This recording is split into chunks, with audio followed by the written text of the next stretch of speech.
Bonsoir à tous bande de gens, je suis Rébrin et bienvenue dans le son du soir. Je vous préviens tout de suite, je pense que cette émission est l'une des dernières. Enfin, la 50e, ça sera la dernière, je pense.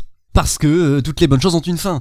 Et soyez pas tristes, soyez plutôt heureux que j'ai continué l'émission jusque là. Peut-être que dans le futur, elle reviendra sous une forme plus évoluée. Enfin bref, aujourd'hui nous étions vendredi, la fin de la semaine, le début d'un week-end qui s'annonce fort agréable. Alors quoi de mieux pour le commencer que de vous parler du Jerk de Thierry Hazard avec un Z.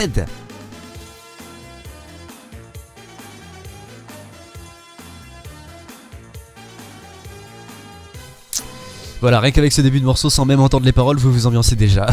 Alors Thierry Hazard, ou de son vrai petit nom d'humain normal, Thierry Desforges, c'est un musicien français cocorico, né en 62 à Compiègne. Et voilà, il est juste chanteur et guitariste, et vous le connaissez que pour le Jerk je crois, parce qu'il a rien fait d'autre à succès, étant donné que le Jerk est sorti en single pendant l'été 90, et que son deuxième album est sorti dans l'indifférence la plus totale. La vie est si cruelle.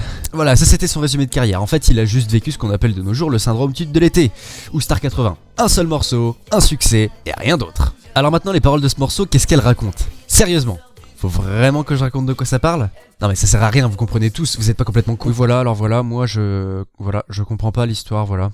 Et bah c'est simple, y a pas de sens caché, ça raconte l'histoire d'amour entre Joséphine, qui est secrétaire et qui est physiquement bonne, et de Roger, qui travaille dans une usine et qui joue du trombone. Et leur fabuleuse histoire d'amour tourne autour du fait qu'ils adorent par-dessus tout aller danser le Jerk, une danse bien particulière sur de la musique pop. Sous les éclairs. Ah bah des stromboscopes.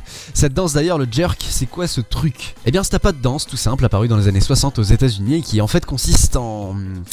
je saurais pas trop vous le décrire à l'oral, enfin, je peux tenter un truc. Vous remontez très vite vos mains du bassin jusqu'en haut de la tête, là, comme ça. Ouais, rien. Mais dites-vous que globalement vous avez l'air quelque peu débile, mais ça matche bien avec les propos des paroles et c'est un truc qui pète sa mère. Vraiment l'instrument rend ouf, hein. D'aussi loin que je me souvienne dans mon enfance, je me souviens que je me trémoussais déjà tel un pantin désarticulé et en dansant le Jerk comme il faut, parce que ma chère maman m'avait appris le pas. Et puis j'ai pas oublié depuis, je crois que ça s'appelle un trauma, non ? Mais non ! Cool ! Alors oui, l'instru, qu'est-ce qu'elle a de cool ? Et bah déjà un bon tempo, 130, histoire de bien réveiller dans les clubs à gogo. Ensuite une batterie qui envoie comme il faut, qui en fait pas des tonnes mais qui est pas trop absente et qui est surtout renforcée par plein de petits accessoires très sympas à utiliser quand t'as 5 ans et que tu découvres la musique. Et enfin la touche finale, la cerise sur le gâteau, un solo de saxophone qui n'a rien à envier, un solo de type mouton brun faisant sauvagement l'amour à son instrument.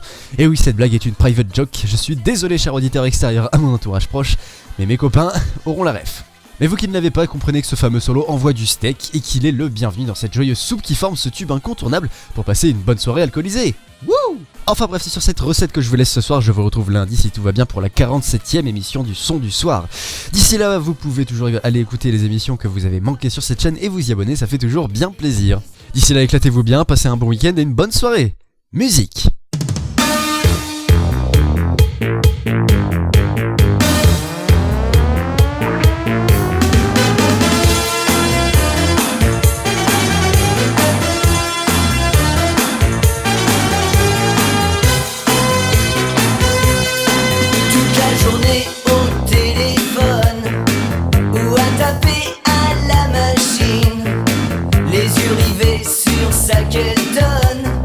Joséphine attend que ça se termine. Elle se dit qu'avec son tour de poitrine, oh, du genre Dolly Parton, elle pourrait poser dans les magazines comme Olivia Newton-John.